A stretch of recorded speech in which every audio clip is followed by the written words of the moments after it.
ओम भास्कराय नमः। ओम नमः शिवाय। प्रिय भक्तों, आप सभी का दिन शुभ हो। आज दिनांक है 22 दिसंबर और दिन है शुक्रवार और आज है पौष मास के शुक्ल पक्ष की षष्ठी और सप्तमी तिथि। आज षष्ठी तिथि 1:48 तक रहेगी। उसके बाद सप्तमी तिथि प्रारंभ हो जाएगी। ब्रह्म मुहूर्त आज 5:05 से 6:34 तक रहेगा। अब आप आज के नित्य नेम को सुनिए, उसके बाद आप आज का महात्म सुनिए। तो चलिए सीता माता की इस पावन कथा का श्रवण करते हैं। कहते हैं कि एक बार श्री राम प्रभु को कहीं बाहर जाना पड़ा। सीता माता हर रोज का नित्य नियम किया करती थी। वह हर रोज श्री राम को कथा सुनाया करती थी। एक दिन श्री राम भगवान को किसी काम के लिए बाहर जाना पड़ गया तो सीता माता कहने लगी कि प्रभु, मेरा तो 12 वर्ष का नित्य नियम है, अब मैं बाहर जाएंगे तो मैं कथा किसको सुनाऊंगी। श्री राम ने कहा, तुम कुएं की पाल पर जाकर बैठ जाओ, वहां औरतें पानी भरने आती हैं, उन्हें तुम अपनी कथा सुना देना। सीता माता कुएं की पाल पर जाकर बैठ जाती है। एक स्त्री आई, उसने रेशम की जरी साड़ी पहन रखी थी और सोने का घड़ा ले रखा था। सीता माता उसे देखकर कहती है, बहन, मेरा 12 वर्ष का नित्य नेम सुन लो। वह स्त्री बोली कि मैं तुम्हारा नित्य नेम सुनूंगी तो मुझे घर जाने में देर हो जाएगी और मेरी सास मुझसे लड़ेगी। उसने कहानी नहीं सुनी और वह ऐसे ही चली गई। उसकी रेशम जरी की साड़ी पट गई, सोने का घड़ा मिट्टी के घड़े में बदल गया। सास ने देखा तो पूछा कि यह किस दोस्त को अपने सर लेकर आई है। बहू ने कहा कि कुएं पर एक औरत बैठी थी, उसने कहानी सुनने के लिए कहा, लेकिन मैंने उसकी कहानी नहीं सुनी। उसी का यह परिणाम हुआ। बहू की बात सुनकर अगले दिन वही साड़ी और घड़ा लेकर सास कुएं की पाल पर गई। सास को वही माता सीता बैठी मिली और माता सीता ने कहा, बहन, मेरी कहानी सुन ले। सास बोली कि एक बार छोड़, मैं तो 4 बार कहानी सुन लूंगी। राम आए, लखन आए, देश के पुजारी आए, नित्य नेम का नेम लाए। राम आओ बैठो राम, तपी रसोई जियो राम, माखन मिश्री खाओ राम, दूध बतासे पायो राम, सूत के पल को माठो राम, साल दुसाला पाठो राम, साल दुसाला ओढ़ो राम, जब बोलूं तब राम ही राम, राम सवारे सबके काम, खाली घर भंडार बड़े भरेंगे, सबका बेड़ा पार करेंगे, जय श्री राम, जय श्री राम। सास बोली कि बहन, कहानी तो बहुत अच्छी लगी। कहानी सुनकर सास चली गई और उसकी साड़ी फिर से जरी की बन गई। मिट्टी का घड़ा फिर से सोने के घड़े में बदल गया। बहू कहने लगी, सासू माँ, आपने ये सब कैसे किया। सास ने कहा कि बहू, तू दोष लगा के आई थी और अब मैं दोष उतार कर आ रही हूँ। बहू ने फिर सास से पूछा कि कुएं वाली स्त्री कौन है। सास बोली कि वे सीता माता थी, वो पुराने को नया कर देती हैं, खाली घर के भंडार भर देती हैं, वह लक्ष्मी जी का वास घर में कर देती हैं, आदमी जो भी हो इच्छा उसे पूरी कर देती हैं। बहू बोली कि ऐसी कहानी मुझे भी सुना दो। सास बोली कि ठीक है, तुम भी सुनो। सास ने कहानी सुनानी प्रारंभ कर दी। राम आए, लखन आए, देश के पुजारी आए, नित्य नेम का नेम लाए। आओ राम बैठो राम, तपी रसोई जियो राम, माखन मिश्री खाओ राम, दूध बतासे पायो राम, सूत के पल को बांटो राम, साल दुसाला पाठो राम, साल दुसाला ओढ़ो राम, जब बोलूं तब राम ही राम, राम सवारे सबके काम, खाली घर भंडार भरेंगे, सबका बेड़ा पार करेंगे, जय श्री राम, जय श्री राम, राम राम जय जय राम। कहानी सुनकर बहू बोली कि कहानी तो बहुत अच्छी लगी। सास ने कहा, ठीक है, इस कहानी को रोज कहा करेंगे।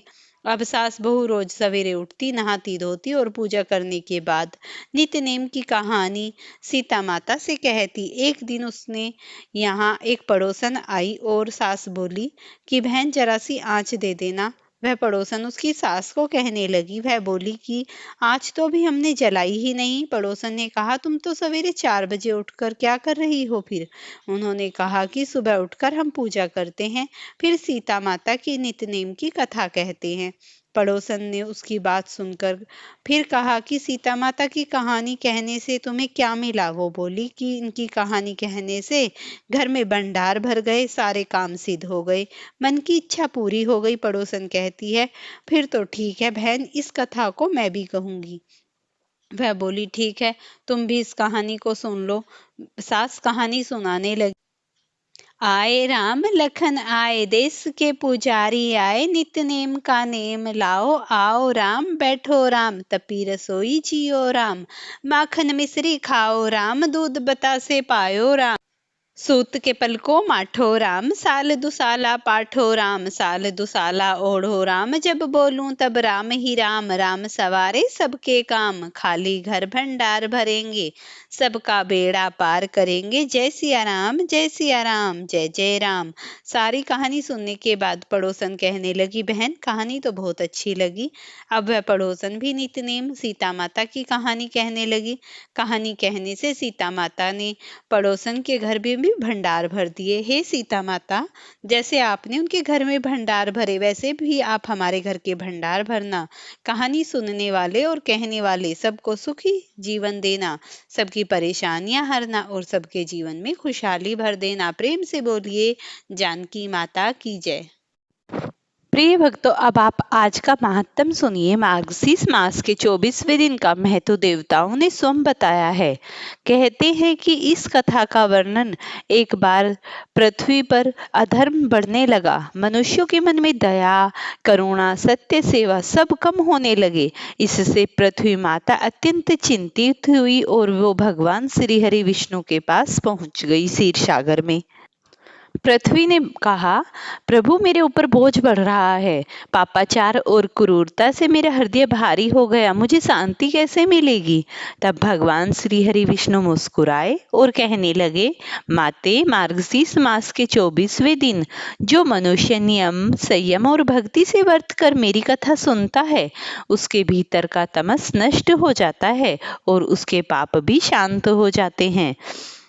वह अधर्म से धर्मात्मा बन जाता है। ऐसा हर मनुष्य आपके बोझ को हल्का करता है। इतना कहकर भगवान विष्णु ने ब्रह्मा और शिव जी को बुलाया।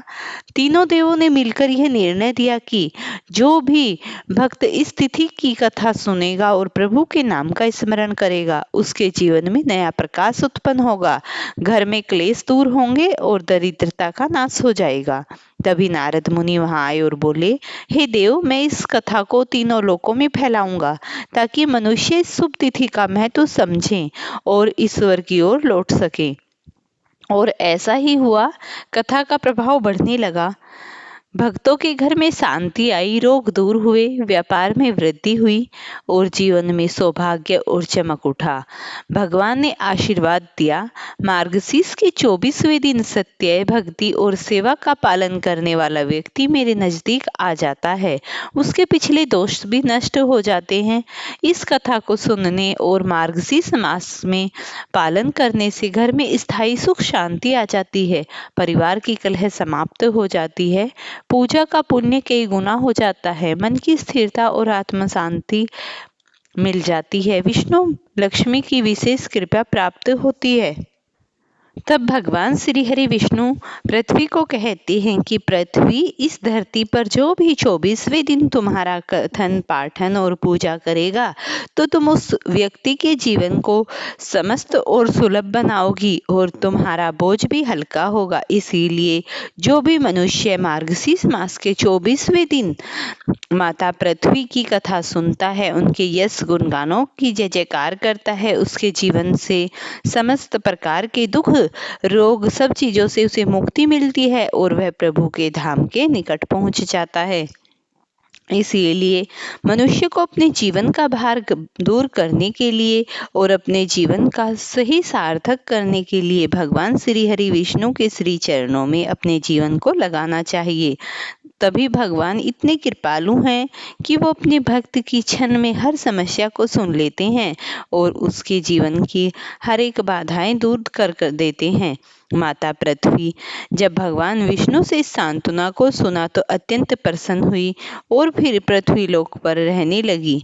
इस तरीके से पृथ्वी माता न जाने कितने करोड़ों वर्षों से अभी भी बनी हुई है और समुद्र तल के ऊपरी भाग पर मनुष्यों की रक्षा करती है, उन्हें अन्न, जल, धन सब कुछ खाने को प्रदान करती है और मनुष्यों की हर एक इच्छा पूर्ति करती है। पृथ्वी माता इतनी करुणामयी है कि वो हर एक जीव को अपनी गोद में संभाल लेती हैं और उनकी गोद में मनुष्य समस्त प्रकार के सुखों को प्राप्त करता है। प्रेम से बोलिए विष्णु भगवान की जय हो। प्रिय भक्तों, वीडियो पसंद आई हो तो इसे लाइक, शेयर और चैनल को सब्सक्राइब